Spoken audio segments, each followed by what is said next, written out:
মা ইস্যু করছে, টালির ওপরে বসে বসে ইস্যু করছে, ওইখানে বসে ছুট হাত বাড়িয়ে আলু খাওয়া হয়ে গেছে। আমি কিন্তু সবজি দেবো না, একটাও সবজি দেবো না, আমি বিস্কুট দেবো। আরো কোথায় গেল দেখি? আয় আয় আয়, তুই আয় আয় এনে। ওরে বাবা, তুমি হাতের থেকে নিচ্ছ, আমি ওকে ডাকতে গিয়ে হাতটা এরকম করে রেখেছি আর ও ইয়ে করছে, ও আমার হাতের থেকে ঠিক নিয়ে নিল। কি দেখছো? এই পিউকে ডাকো না, পিউকে একটু দেখাও।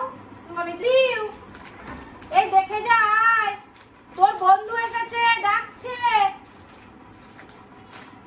এদিকে আয়, আমার কাছে আয়, আসবি তো? দেখে যা, অনেকক্ষণ থেকে ডাকছে। মা ইস্যু করছে, টালির ওপরে বসে বসে ইস্যু করছে, ওইখানে বসে ছুট। দেখো এদিকে আসো, ছেড়ে দিল।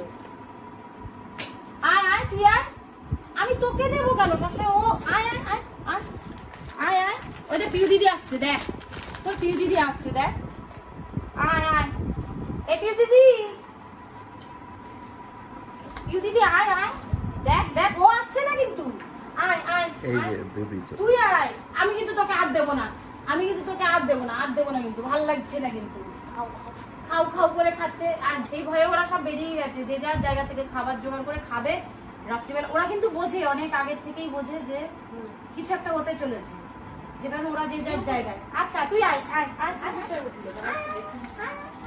আয়, এবার ও এসেছে, ও উঠে পড়েছে। এনে তুই নে, ধর আরেকটা দেবো, আচ্ছা চলে যেতে হবে না, ধরো, মানে ও চলে যাবে, ও রয়েছে তো বড়, এবার ও ভাবছে ও যদি খেয়ে নেয়, সেই জন্য ও দেখো উকি মারছে ওপর থেকে, দেখো